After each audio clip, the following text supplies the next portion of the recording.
Vivimos en un mundo en constante cambio que usted merece entender, porque es imposible interpretar la realidad que vivimos sin conocer cada uno de sus colores.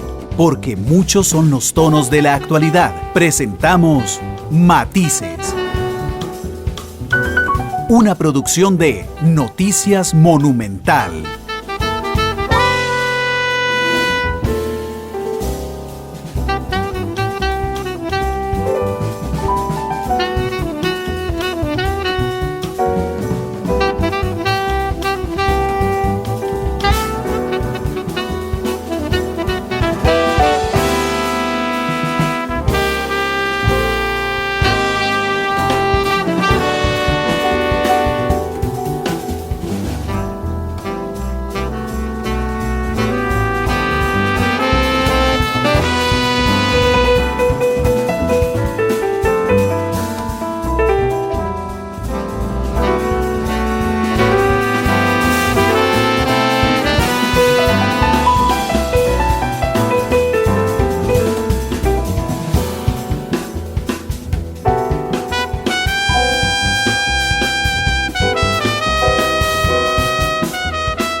La radio de Costa Rica, ¿qué tal? Muy buenas tardes, bienvenidos a Matices. Yo soy Randall Rivera y les agradezco muchísimo que nos acompañen hoy martes en el segundo programa de la semana. Por dicha, estamos en horario habitual de 2 a 3 de la tarde. Mañana miércoles sí tenemos un cambio de horario porque hay transmisión deportiva de Radio Monumental. Mañana estaremos de 12 a 1, hoy por dicha de 2 a 3. Recordándoles que nos puede escuchar en radio 93.5 FM, nos pueden ver en el Facebook Live de Noticias Monumental a esta hora también. Pueden esta noche vernos en Canal 2, una hora después de terminar el programa pueden descargar o escuchar en línea en Spotify, Google Podcast y Apple Podcast el programa de Matices y pueden comunicarse conmigo al aire a través del Facebook, por supuesto, y a través del WhatsApp de Radio Monumental, que es 899-35935. Hoy invité a Mauricio Boraski, es el fiscal adjunto de la Fiscalía General de la República, con muchísima experiencia en temas de crimen organizado, en temas de narcotráfico, quien ahora enfrenta desde su puesto en el Ministerio Público, por supuesto, una situación muy compleja que está viviendo el país. Don Mauricio, bienvenido a Matices. Hace años no lo tenía Matices, así que bienvenido. Buenas tardes, Randall. Muchas gracias. Un gusto estar acá, un gusto verte. Ciertamente hace rato no nos sentábamos así a conversar. Un saludo muy afectuoso a toda la audiencia de Matices, que sé que es una audiencia fiel y de muchos años. Muchas gracias, Mauricio, por estar con nosotros. Matices empezó en 2014, cumple este año 10 años. 10 años. Y recuerdo que incluso cuando hablábamos de Matices, pero incluso antes, cuando yo era director de Noticia Monumental, siempre que conversábamos en los diferentes puestos que ha tenido, siempre hablábamos de una coyuntura difícil. O sea, siempre hasta ese momento era la más difícil que había enfrentado el país. Hoy esa coyuntura, con lo que está pasando hoy, aquello se ve facilísimo y esto se ve complicado, Mauricio. Ciertamente. Estamos en una situación realmente inédita, muy compleja.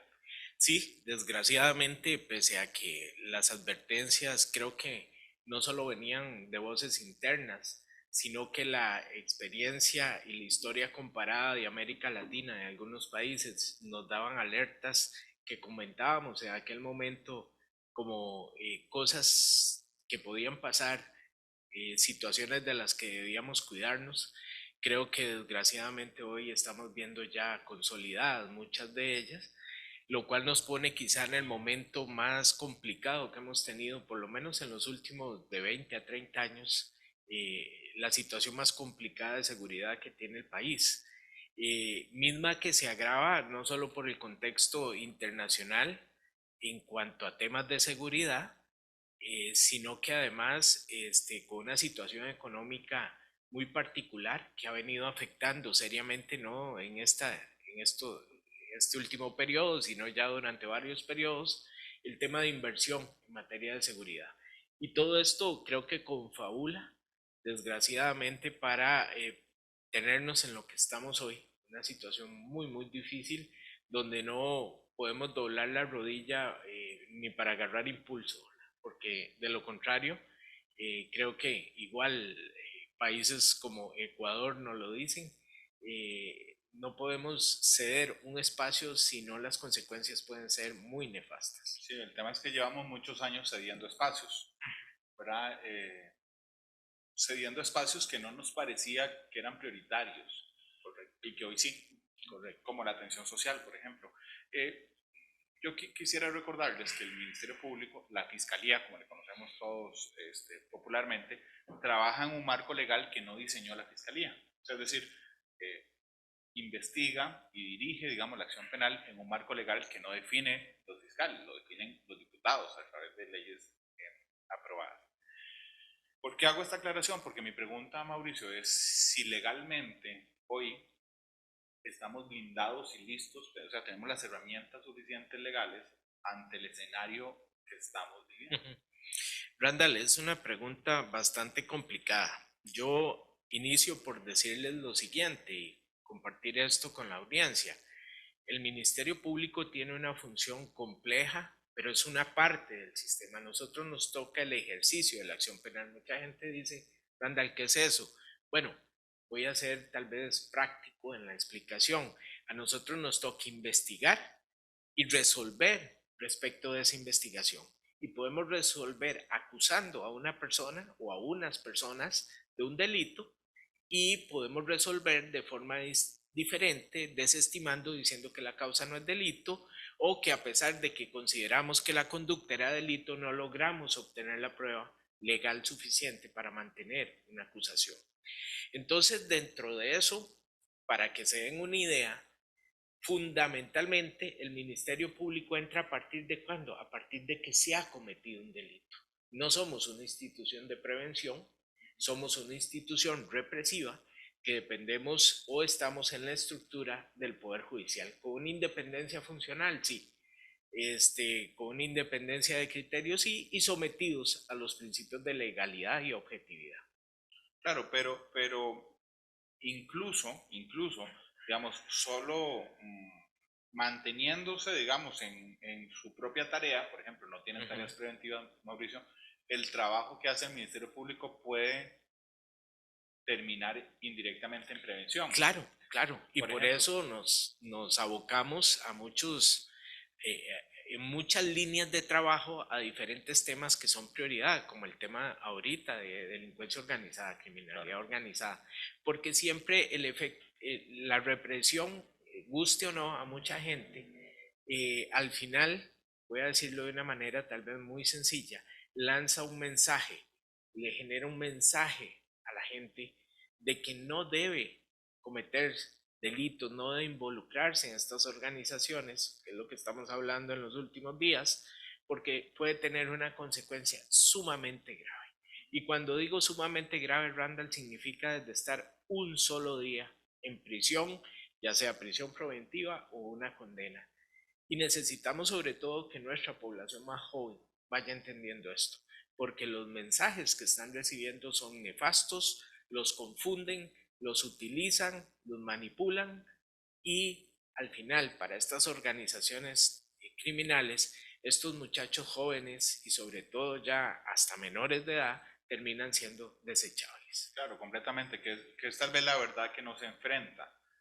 Ayer en Noticias Repretel publicábamos un perfil de Lucifer. Lucifer es uno de los 4 asesinados el fin de semana en Purral. Esta persona había sido detenida 27 veces.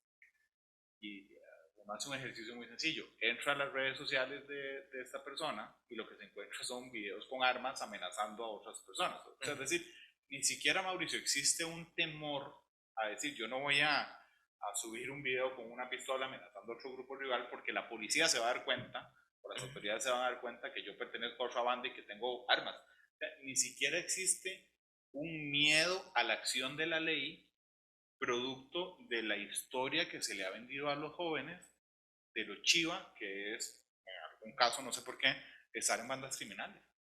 Sí, y Randall, yo me voy todavía un poquito más atrás. Un tipo como este, cuando usted ve sus perfiles sociales, en el contexto en el que vive y se desarrolla, lo primero que demuestra es un desprecio por su propia vida.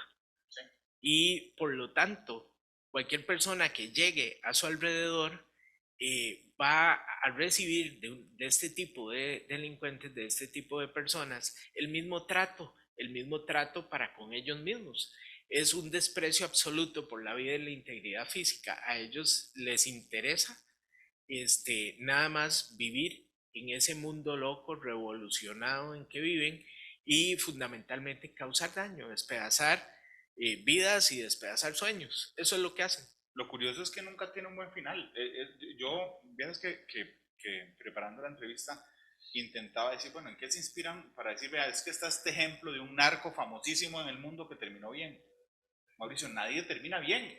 No, O no. termina, incluso los más famosos, o terminan muertos o terminan en la cárcel. Esas son las dos únicas salidas, Randall, de esta historia. Y los ejemplos son súper abundantes. Un día de estos escuchaba a una persona que admiro mucho, que conozco y con la que todavía mantengo alguna comunicación, que es el general Oscar Adolfo Naranjo, director general de la Policía de Colombia, ex vicepresidente. Y contrario a lo que en medios vemos, en noticias experimentamos, esa entrevista que le hace El Tiempo en Colombia reflejaba, o es una entrevista que le hacen con ocasión de uno de los aniversarios de la muerte de Pablo Escobar. Y el general Naranjo jamás va a participar en algún tipo de celebración de una fecha como esas, como lo hacen muchas otras personas, sino él lo resumía en una frase: una fecha para olvidar, un ejemplo para nunca más, para que nunca más vuelva a pasar. Y la verdad es que acá, Randall, muchas veces, desgraciadamente, por falta de educación, privan modelos, entre comillas, modelos a seguir, y una de las líneas que han vendido es la de el dinero fácil. Y aquí piensan que el dinero, porque también es una falsedad, el dinero fácil se obtiene a través de las drogas. Y si bien es cierto, reciben unos cuantos pesos probablemente para comprar un celular, 2 cadenas, ropa además falsa, de que piensan que es la ropa de moda, y algunas otras cosas materiales de esas muy superficiales, lo que no realizan es lo que usted decía. Están entrando en un mundo donde no hay salidas, donde la salida es o la cárcel o la muerte. Y aquí lo estamos experimentando. Yo creo que lo que pasó el el sábado, eh, con este homicidio cuádruple, refleja un poco el resultado de vida de esta gente. Y cuando nosotros en las investigaciones operativizamos los casos, es decir, llegamos ya a la parte de hacer los allanamientos, Randall, de estos líderes y algunos miembros de estas organizaciones, el patrón se repite una y mil veces, Randall. Los niveles de vida en que anda esta gente son sumamente precarios. Muchos de ellos viven en absoluta pobreza y cochinada, viven escapando, escondiéndose, y ahí es cuando se usa una frase: muchos de ellos viven, dicen, como ratas o cucarachas. Más allá del estigma como tal, no, a lo que se refiere eso es precisamente a la cochinada y a la condición en que viven, escondiéndose día a día de las personas y de la acción de la ley. Eso les provoca un estilo de vida donde no pueden salir. Esta gente no puede salir, no puede convivir socialmente, no puede ir a gastar ese dinero como lo gastaría mucha gente que tenga dinero sano. No pueden hacer nada, entonces viven en un microcírculo donde viven prácticamente escondidos siempre, y por eso siguen como un hámster rodando en la misma línea, con ese tipo de gente y enfermándose. Claro, eso es lo que hacen. Se mueren mañana o entran a la cárcel, un caso Lucifer, al día siguiente son sustituidos por alguien igual. Aparece otro, de por sí están como pululando, sobrando en este momento, sí, muchos tipos que también, producto del mismo consumo de drogas, entran en una condición, por decirlo así, casi de autómatas o robots de los líderes de estos grupos criminales. Mauricio, regresemos un momento a lo Sí. que está pasando, porque vamos a ver, yo no sé si tenemos una crisis de narcotráfico en este momento en el país, que está, digamos, su cara más visible, la cantidad de homicidios, okay, o si tenemos una crisis de crimen organizado que es mucho más amplio que el narcotráfico, es decir, que haya efectivamente bandas narco o cárteles costarricenses, pero también hay hay grupos de sicarios, también hay legitimadores de capitales o lavadores de plata. ¿Qué es lo que está pasando? Es narco. Bueno, Randall, creo que nosotros no podemos ver el contexto aislado del país, tenemos que leerlo en el entorno también. ¿Qué tenemos? Tenemos una sobreproducción de cocaína en América del Sur, en países tradicionalmente ya golpeados por este fenómeno, como lo es Colombia, pero también está en Perú, se está dando en Bolivia, se está dando Ecuador como un puerto también, sobre todo, de exportación.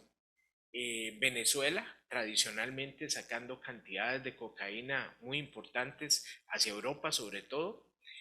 Y tenemos un apetito importante aún por la cocaína en los mercados del norte y México controlando algún tráfico de ese directamente.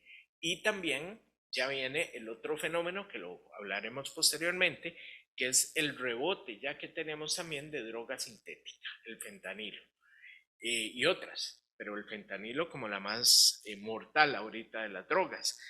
Entonces, ¿qué pasa? En este contexto, los grupos costarricenses, personas que se han involucrado en narcotráfico, empezaron también no solo a brindar servicios X diferentes, desde brindar combustible, hacer de bodega, transportar, Servicios logísticos, sino que empezaron o decidieron abrir un mercado local. ¿Y por qué abrir un mercado local, Randall? Porque a ninguna de estas personas le pagan con dólares, a todas les pagan con cocaína. Y estas personas, algunos de ellos, con muy poca capacidad, piensan que con 1 kilo de cocaína van a ser narcotraficantes internacionales. Y son muy pocos los que tienen la capacidad de colocar importantes cantidades de cocaína en mercados internacionales. Entonces, ¿qué pasa? Primero van a tratar de volver dinero efectivo, esa cocaína que está circulando, como pagos muchas veces, pero además ya se dieron cuenta, una vez que desarrollaron esos mercados, de que podían acaparar alijos de cocaína y hacer contactos, y Costa Rica pasó a ser de un país bodega a un país exportador. Siempre hay dependencia o líneas de trabajo con cárteles internacionales, pero los grupos nacionales también fueron desarrollando capacidades para poder por sí solos, tal vez con un direccionamiento, una orientación o una línea de trabajo para con una organización internacional, ya poder ellos articular esos envíos de cocaína. Y ahí hemos tenido un importante desarrollo, Randall, sobre todo hacia el mercado europeo. Entonces, ¿qué pasa? Hay grupos que están dedicados más al tráfico internacional, pero siempre tienen un brazo de tráfico nacional. Dentro de ese brazo de tráfico nacional desarrollan también subgrupos o se alimentan subgrupos que van controlando las ventas locales, lo que llamamos las ventas de búnker, en barrios conflictivos, marginales, muchos de ellos, y empiezan los pleitos por dominio de mercado. En esta dinámica van saliendo de la calle hacia las cárceles otros muertos por sus mismos grupos o por grupos rivales, y se da un relevo generacional también. Y este relevo generacional es un grupo que es menos empresario criminal, Randall, y más sicario que sus antecesores. Normalmente quienes van subiendo son los gatilleros, y muchas veces es el gatillero que se atrevió a dispararle al jefe y matarlo, y entonces queda o trata de apoderarse de la organización, o en algunos casos cuando cae el líder se subdividen esas organizaciones y tenemos una generación más violenta, Randall, donde sus edades promedian entre 20 y 30 años, con una esperanza de vida que muchas veces no supera ni siquiera los 30 años, y por lo tanto tratan de vivir como cada día como si fuera el último. Entonces los niveles de violencia, agresividad y ambición también son fuertes entre estos grupos y nos va generando este conflicto donde para mí se mezclan las dos cosas que vos preguntabas ahora, ¿no? La parte de lo que está pasando, una crisis de narcotráfico, porque la existe, es evidente, y cuando vos ves un país como Panamá, que el año pasado incautó alrededor de 168 toneladas de cocaína, sí, claro, vos decís, ¿qué está pasando? O sea, lo que viene es un tsunami, está un tsunami de cocaína, Costa Rica se vino abajo con los decomisos, ha venido bajando, y no es que esa cocaína no está pasando al frente de nuestras narices o por nuestra tierra o nuestro espacio aéreo marítimo. No, es que no tenemos las capacidades suficientes para poder detener o tratar de repeler la entrada de esa droga al país, y la que entra tiene una salida hacia Europa, hay una salida hacia la parte norte del continente, pero también, Randall, se explotó de manera muy asertiva el mercado de la marihuana en el país, y entonces también nos llega marihuana de Jamaica, nos llega marihuana de Colombia y nos llega ahora también marihuana de México. Entonces se ha creado un caldo de cultivo con una cultura laxa, permisiva y falsa respecto del consumo de la marihuana, que es una droga de inicio, que inclusive te dan gratis para ver si te logran enganchar en una droga que genere más dinero.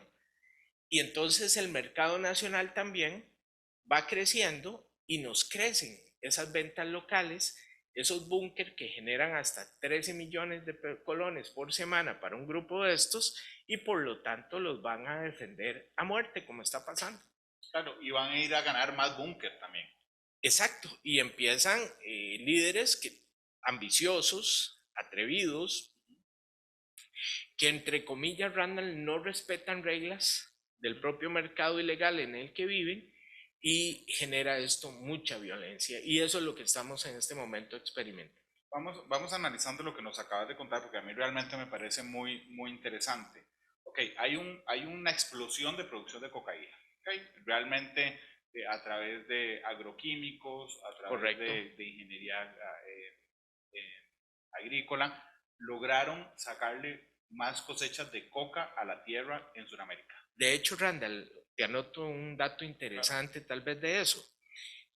Hoy por hoy, las hectáreas que están cultivadas de hoja de coca en Colombia son mucho menores a las que se cultivaban hace algunos años, pero hoy funcionan bajo otra dinámica completamente diferente y se llaman enclaves productivos. Y esos enclaves productivos son menos territorio el que cubren, pero la manipulación genética y de tecnologías para la agricultura ha hecho súper productivos esos espacios. Sacan más coca de esa plantación. Entonces rinde mucho más, como diríamos acá, y la variedad genera también de plantas que están usando para producir hoja de coca, genera una pureza más alta en la producción una vez que hacen todo el proceso químico. Okay. Yo mando, poniéndome ejemplo, yo estoy en Colombia, siembro, mando a Costa Rica una tonelada son 1000 kilos, okay. Mando 1000 kilos a Costa Rica.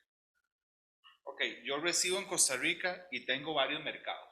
De los 1000 kilos me dicen, bueno, Randall, déjese, no sé cuánto, no sé cómo se paga, 50. Sí, por lo general, Randall, nunca vamos a ver los cargamentos cuando los atrapa la policía de los 1000. Siempre vas a encontrar 930, 950. Claro, porque ya cobraron. Porque ya se dejaron una parte o han pagado una parte ya en servicios. Ok, entonces asumamos que llegan 1000 y me dicen, tome, don Randall, usted es el capo de Costa Rica, déjese 50 kilos de 2000, ok, ahora hay 950 kilos. Okay. De esos de los 50 yo agarro, los guardo y digo, bueno, yo necesito plata, digo. No me sirve consumir la cocaína. Ok, necesito estos 50 distribuirlos en estos mercados. si yo logro ser exitoso en traerme más droga, yo necesito más mercados para colocar. O sea, no me basta con decir, yo vendo voy a decir de dónde soy yo vendo en Cartago. Bueno, pero va a haber algún momento en el que no me baste vender en Cartago y necesito ir a conquistar nuevos mercados. Con los 50 que se quedaron, hay 950 en juego todavía. Y yo puedo decir, bueno, voy a agarrar 500 y los voy a mandar a Estados Unidos y voy a agarrar 450 y los mando a Europa. Y así de alguna manera diversifico el riesgo. Correcto. ¿Verdad? Porque incluso si me incautan los 500 de Estados Unidos o los 450 que mandé a Europa, mi ganancia está incólume. Ahí tengo los 50 que están en Costa Rica. Sí, Randall, yo creo que la diferencia con lo que veíamos hace algunos años es que antes entraban esos 50 y en torno a esos 50 giraba la actividad de la organización nacional que brindaba esos servicios. Y cuando digo nacional, digo asentada en Costa Rica, podía estar inclusive compuesta por gente que no fuera costarricense, claro, aquí, pero estaba funcionando acá. Hoy por hoy, lo que ha cambiado es que las organizaciones nacionales han desarrollado nuevas capacidades de mercado, sobre todo, insisto, en el área de Europa, sobre todo saliendo a través de Limón. Por eso hemos visto lo que hemos visto en los puertos de Europa y lo que ha pasado, sobre todo con el tráfico que sale desde Limón, de los puertos limonenses.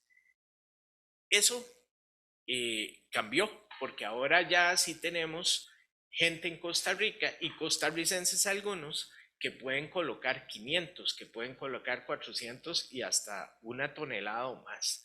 Y hemos desarticulado ya importantes grupos y por eso lo digo, hablo con base en evidencia, con lo que hemos visto, cómo un sujeto costarricense puede tener mercado en Taiwán, cómo puede tener al mismo tiempo mercado en Holanda, en Inglaterra, en Francia y en Bélgica, por ejemplo. En un solo caso, 5 mercados. Entonces, eso hace que las dinámicas sean muy diferentes, Randa. Ya ahí necesitamos todas otras capacidades logísticas, desarrollarlas para poder colocar eso. Esa gran diferencia marca también el nivel de ingreso, de recepción y almacenamiento de cocaína que tenemos acá. Pero siempre estos grupos, mientras logran consolidar esos envíos internacionales, ya sean propios o subcontratados por una organización internacional también que les provee la cocaína y le dicen dónde tienen que ponerla y luego les pagan, generan siempre la necesidad de mantener también una caja chica, entre comillas. Y esa caja chica, desgraciadamente, muchos la manejan a base de explotar el consumo y el tráfico de drogas a nivel nacional. Y eso es lo que nos está pasando. Tristemente, Randall, ha explotado un montón de ventas a nivel nacional y esos pleitos de mercado también ya se han desarrollado en función de otros parámetros, como cuáles, como el turismo. Quédate ahí un segundo, vamos a la pausa comercial y regresamos a hablar sobre justamente dónde se están desarrollando esta caja chica de las organizaciones criminales. Estamos en Matices, ya regresamos.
La radio de Costa Rica, gracias por estar con nosotros. Me ha acompañado don Mauricio Borás, que es el fiscal general, el fiscal adjunto de la Fiscalía General de la República, una persona con amplísima experiencia en temas de narcotráfico y crimen organizado, en la lucha contra estos dos flagelos que están afectando fuertemente a nuestro país.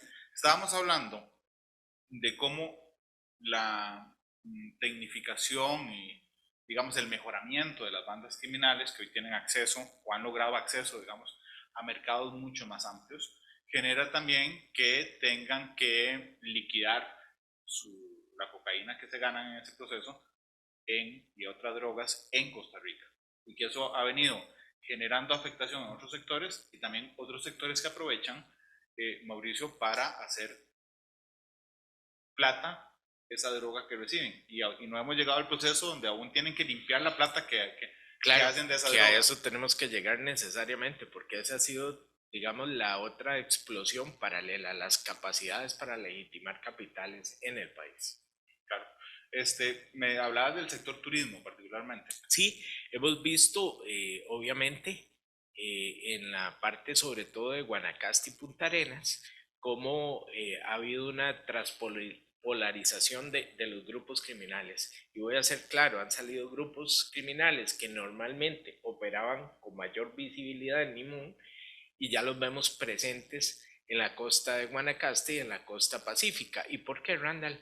Por la cantidad de turismo que llega, que les genera, digamos, aparte del mercado local, entiéndase de las personas que habitamos en el país, le genera un nuevo mercado que es poder suministrar y vender droga también a turistas que vienen al país. Y eso es una realidad. Hay turistas que vienen, que tienen problemas de adicción y buscan droga.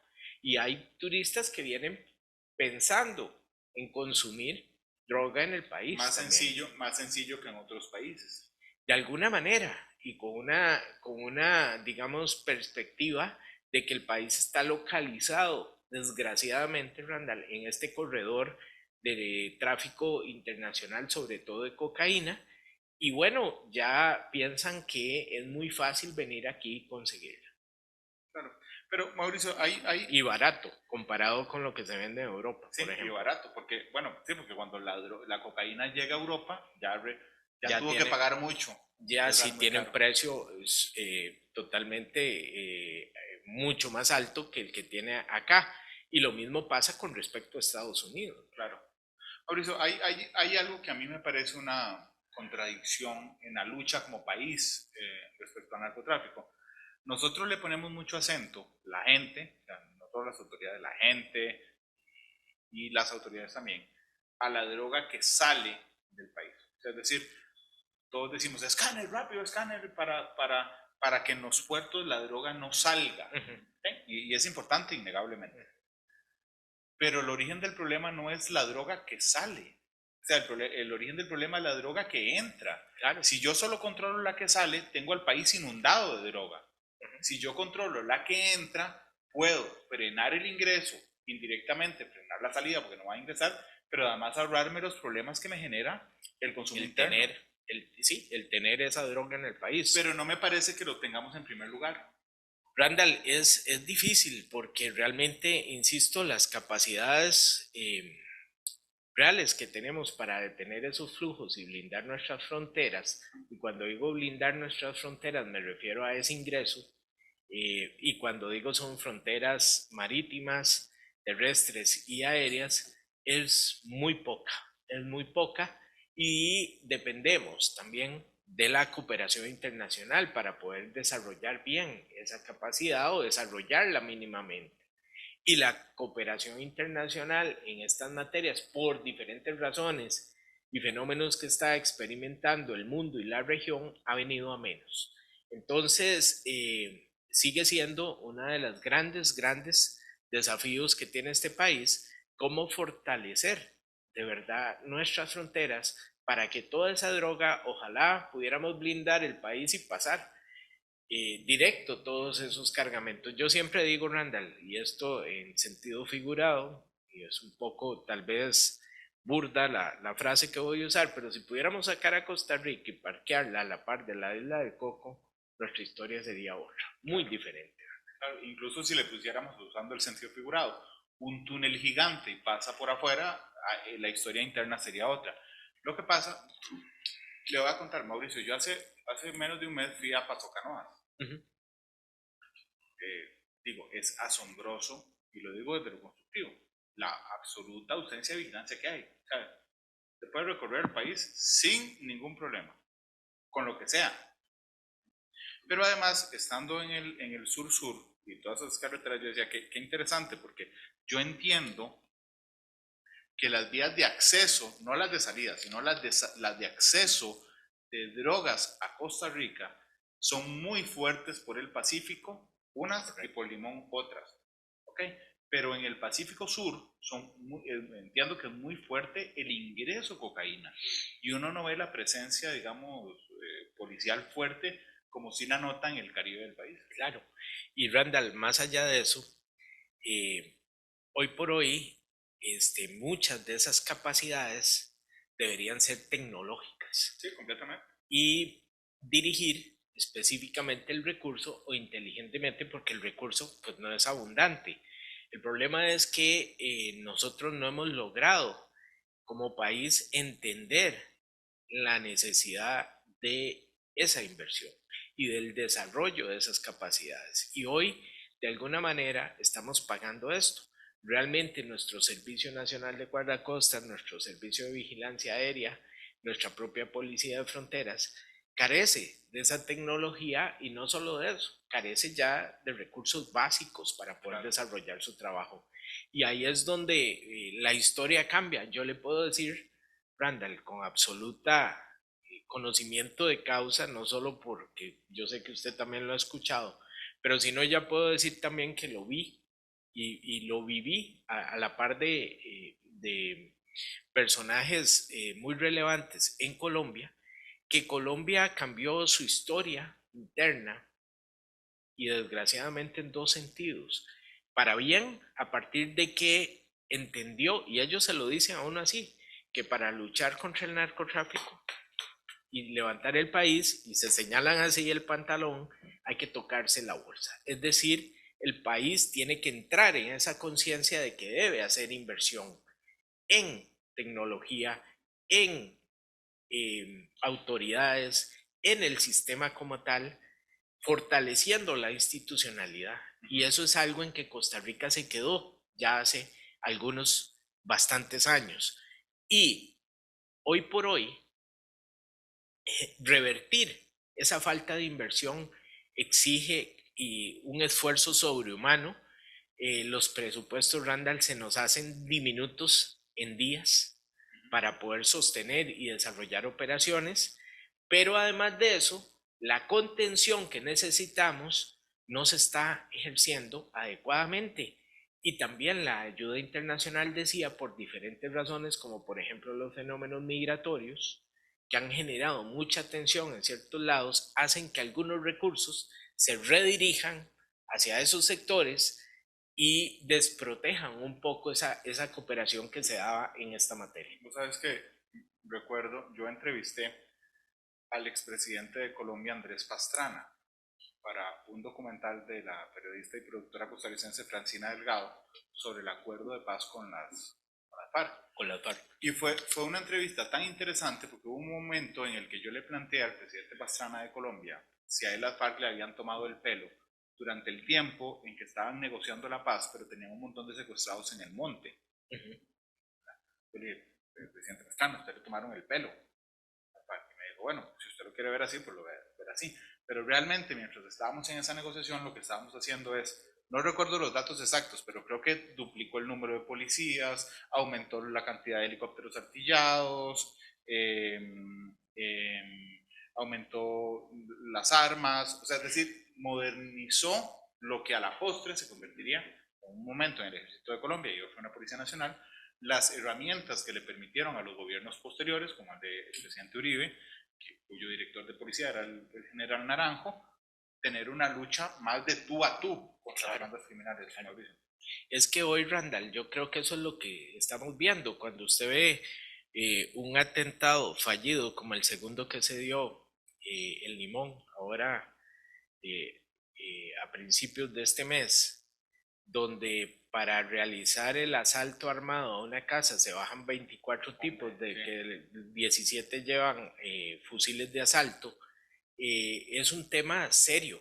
Ya usted se da cuenta al nivel que están llegando estos grupos criminales cómo ya se están preocupando por desarrollar tácticas policiales o militares para hacer esos ingresos, cómo imitan a la policía, todos se visten de negro, los carros robados los roban de acuerdo a las necesidades parecidos a los que usa la policía, pero además todo esto lleva a la par, Randall, el fenómeno de la corrupción.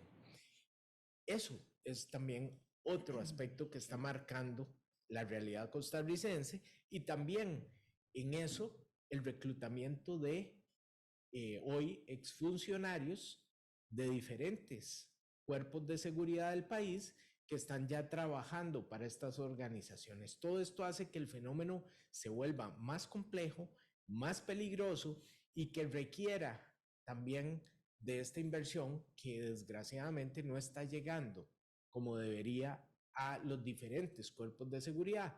Y aquí hablo, como lo dice don Carlos Díaz, por el que menos hablamos es por el Ministerio Público.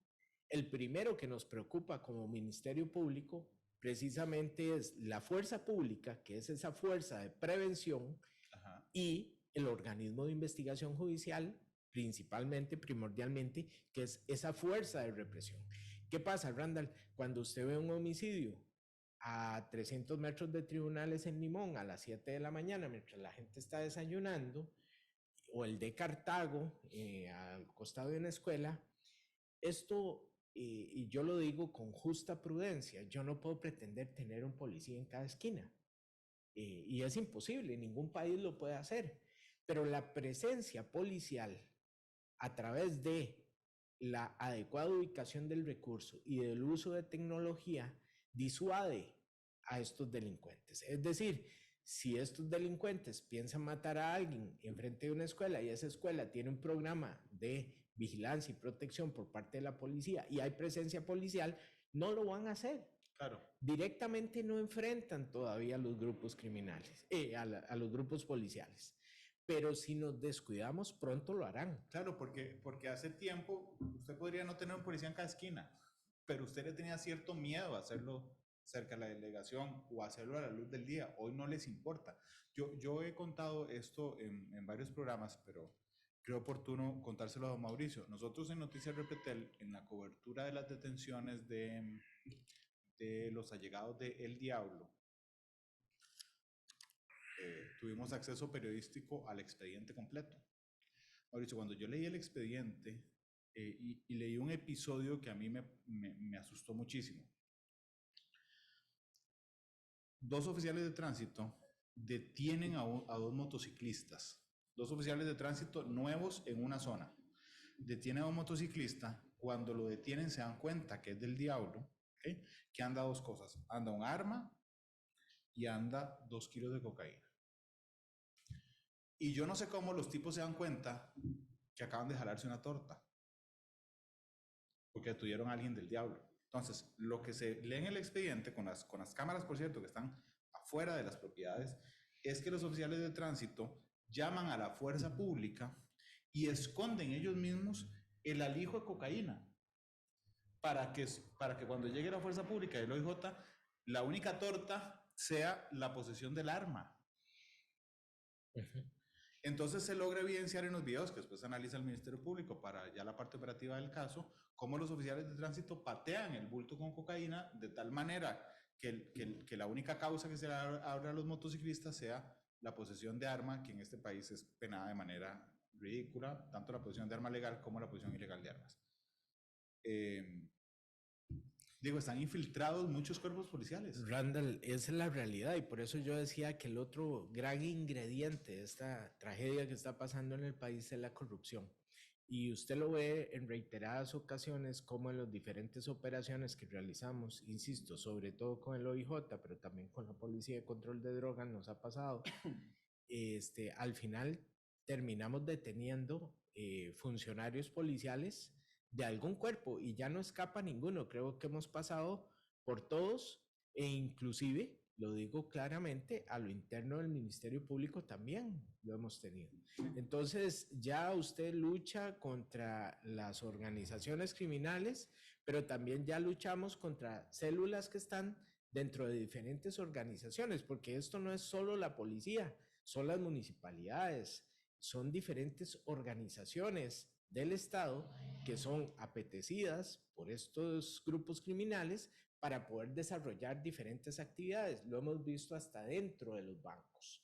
Entonces, aquí se mezcla ese fenómeno de la corrupción que lo que pretende es generar autopistas para desarrollar sus actividades ilícitas, y Randall también lo vemos dentro del sector como tal financiero, que es el tema ya de la vinculación de empresarios, y digo empresarios porque normalmente sus actividades venían fluyendo en mercados lícitos, pero ya se empiezan a aliar, y entonces aquí ya los vemos metidos en el tema de bienes raíces, en el tema de ganado, en las subastas ganaderas, los vemos con líneas de desarrollo inmobiliario, los vemos ya metidos en una serie de negocios lícitos que per se, obviamente, han existido y existen en este país y no tienen nada de malo, pero ya permeados por la presencia indirecta de miembros de estos grupos criminales. Y es que todo este desarrollo de mercado, Randall, necesita, es correlativo, un desarrollo financiero para poder lavar las ganancias que ya son diferentes. Son ganancias que vienen ya en múltiplos o con muchos ceros, sobre todo de lo que es el tráfico de cocaína hacia puertos europeos. Eso genera ganancias importantísimas, y ya hay organizaciones de afuera que mandan aquí dinero para lavarlo acá. Entonces, Costa Rica pasó a ser un centro de acopio, de bodegaje, de reexportación, pero ahora también estamos entrando en la parte financiera, es decir, utilizando al país y su sistema financiero para poder lavar las ganancias que genera el narcotráfico. Ayer, alertados por el OIJ, dimos a conocer en Noticias Repretel el que están lavando a través de los premios de lotería. Es decir, que una persona se gana la lotería, no sé cómo, a eso no llegué, logran decir, mira, Randall se ganó la lotería, entonces, ¿cuánto se ganó Randall? 20 millones. Le ofrecemos 40, pero nos da el pedacito. El costo de lavar, bueno, no ofrecen 40, ofrecen 25. El costo de lavar 20 son 5. Inclusive, Randall, ellos lo asocian para obtener, digamos, un parámetro de cuánto van a pagar de más, lo asocian al pago de impuestos. ¿En serio? Entonces dicen, y estas tipologías, Randall, no solo acá, sino lo hemos visto. 20 y no tienen que pagar impuestos, pero tienen los 20. Usted le dice, bueno, más o menos, el costo de mover plata legal, de manera legal en el país, es pagar X, ABCD, X impuestos. Están estructurados de la siguiente manera. Bueno, ese es el costo que va a tener lavar el dinero en el país. Entonces ellos ya asumen un costo como organización por tener ese dinero limpio. Claro. Y puede subir, puede llegar hasta un 30%. Ya ellos se ponen tasas, claro, de costo. Que es como lo que pasó de que vos agarrás y decís, bueno, voy a comprar todos los billetes de lotería en tiempos. Compras sí. Todos, tenés una pérdida, porque a uno no le dan los números. Esa es la pérdida aceptada. Ellos establecen márgenes. Pero hago todo lo demás. Sí, sí. Y como le digo, el margen tal vez más, una referencia más clara, podría ser lo que deberían pagar si el dinero fuera listo. Mauricio, ¿qué es lo más común que se está usando para lavar? ¿Está bien? ¿Tiempos? Entiendo, tiempos ilegales. A nosotros nos preocupa, y hemos visto ya, Randall, el tema de la compra y venta de propiedades. El tema de vehículos también es un tema que nos preocupa. El tema de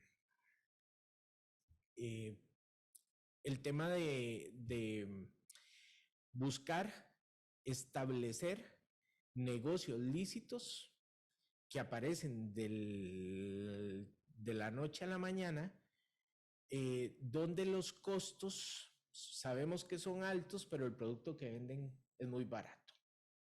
Y que usted dice, ¿cómo ese negocio va a abrir con esa fachada, verdad? Sí. ¿De dónde le salen los números para vender esto tan barato? Claro, y en esa línea, Randall, voy a usar un ejemplo, mini mercados, mini supermercados, mini supers, como decimos, ya es una modalidad que también la hemos visto. El tema de la explotación también lo vimos, una gasolinera o gasolineras. Ese puede ser otra de las tipologías que vamos viendo. Y esto un poco nos lo enseña la investigación comparada, es decir, lo que vamos viendo o vimos en otros países, ya lo estamos viendo acá. Pero lo interesante es que son negocios que tienen poco control tributario. Eso a mí me llama la atención, porque, por ejemplo, la gasolina, el porcentaje de gente que pide factura sobre la gasolina porque no tiene IVA, entonces usted no se lo puede reconocer en el IVA, debe ser muy pequeña. Sí, no es normal que la gente llegue a pedir factura a una gasolina. Así es. ¿Y qué tiene que ver? Si yo, vamos a ver, si yo uso mi carro para trabajar, pero no puedo compensar el IVA a la gasolina con el IVA que yo cobro, que no tiene IVA, no la pido, no la necesito para nada, con excepción de, digamos, de justificar algún gasto. Entonces es un proceso que no tiene control. La venta de propiedades. Si yo tengo una hipoteca, la primera hipoteca que yo hago, digamos, yo voy al banco a buscar la hipoteca, me controlan todo. Claro. Pero si yo vendo esa hipoteca, ya no hay control. Y Randall, algo también que estamos viendo, que explota el mercado, digamos, o explota las posibilidades de lavar dinero, es precisamente el tema de préstamos informales. Eso es otra línea que están usando fuertísima las propias organizaciones directamente, casi todas tienen su propia línea de préstamos para poder colocar rápidamente ese dinero sucio y estarle dando vuelta a través de supuestos prestamistas que son de la misma organización. Claro. Y entonces se establecen prendas, se establecen hipotecas, establecen pagarés para estar tratando rápidamente de mover esta plata. Y lo que la gente no entiende es que no le sirve cobrar. Lo que, lo que le sirve es quitar la casa de la hipoteca. Muchas veces, sí, esa es la forma, digamos, más directa de lograr limpiar ese dinero. Ese es otro tema, temas que también te digo, estamos abordándolos desde el Ministerio Público en una, digamos, ofensiva en que estamos de actualización de ciertas normas, de cierta normativa. Estamos trabajando en la Asamblea Legislativa junto con diputados, diputadas y con el Poder Ejecutivo, tratando de actualizar mucha de nuestra normativa a la realidad criminal que está afrontando el país. Claro, porque mi primera pregunta era, la segunda pregunta era si estábamos listos con las herramientas legales. Claro. Creo que la conversación nos ha llevado a entender que no. No, Randall, vamos a ver, yo pienso que tenemos un marco normativo que requiere actualización. Costa Rica tiene una institucionalidad que en este momento todavía, Randall, nos hace diferentes de muchos países, inclusive del Ecuador mismo, porque eso se ha hablado mucho. La institucionalidad en este momento en Costa Rica está siendo fuertemente atacada por todos los francos, pero nosotros todavía tenemos institucionalidad que rescatar, que proteger y en la que debemos invertir. Eso es algo que creo, esa última parte de la inversión no ha calado en mucha gente. Y la historia nos enseña eso. Si usted quiere tener una institucionalidad fuerte, invierte en ella. Y ahí están los ejemplos. Ahí está Italia, por ejemplo, en la lucha contra el crimen organizado. Colombia misma, que desgraciadamente en los últimos años pareciera que la cosa se vino o se está viniendo abajo, precisamente porque ha experimentado un debilitamiento institucional a nivel de inversión, también en fuerzas públicas o en la fuerza pública, en las instituciones relacionadas con la seguridad y legalidad del Estado.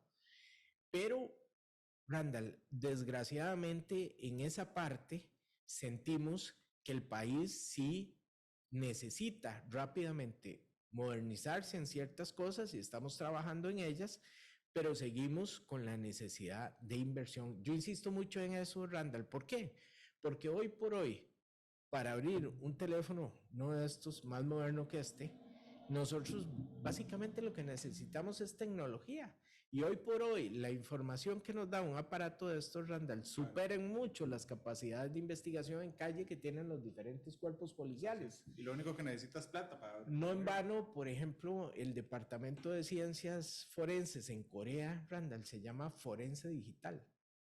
porque la gran inversión de ellos es en tecnología, ni siquiera es en recurso humano, es poder tener las herramientas para poder desarrollar post hecho, post delito, toda esa investigación que requiere para generarle la prueba al Ministerio Público. Y en este caso, carecemos en el país de muchas herramientas que estamos viendo a ver cómo las logramos obtener o no las facilitan. O se las prestan. O no las prestan para poder salir adelante con las investigaciones, porque eso es lo que requerimos. Requerimos eficacia en esas investigaciones, condenas cuando podamos, Randall. Necesitamos cerrar ciclos con investigaciones y llegar a un punto final, pero la tecnología nos está fallando en este momento. Mauricio, muchas gracias por haberme acompañado hoy. No, gracias a usted, Randall, y estamos a la orden desde el Ministerio Público. Yo quiero insistirle a la audiencia suya que estamos dando la pelea, como decíamos en mi pueblo, estamos dando la pelea con todos los recursos. Nosotros creemos que este país, si hacemos un gran esfuerzo todos y tomamos conciencia, podemos salvarlo de que estas redes criminales sigan creciendo y amenazando todos los ámbitos de desarrollo de este país. Sobre todo, Randall, también el desarrollo económico, que es algo que tenemos que tener y caer en razón. Claro, y que lo estamos arriesgando. Mauricio, muchas gracias. La pregunta más difícil del programa, ¿con qué canción quiere despedirse? ¿Con qué canción quiero despedirme? Esa sí está difícil, Randall, pero puede ser, me gusta mucho Maná o Soda Stereo. Cualquiera de las Son, ¿Cuál le gusta más de Soda? Lo que soy es pésimo con los nombres de las canciones. Me las sé algunas, se me olvidan pedazos, Soda, pero... No le voy a pedir que me tarare una, pero Soda tiene algo personal, tiene Persiana Americana... No. Tiene Ya usó mi cabeza como un revólver. Dale una más y ya casi llegamos. Tiene Música Ligera. Música Ligera es una de las que me gusta. Okay. También me gusta mucho escucho también rock de otros grupos de rock español, Enanitos Verdes, Héroes del Silencio, hay una que me encanta. Todas las perspectivas, cada punto de vista. Exploramos la realidad y cada uno de sus tonos. Esto fue Matices por Radio Monumental.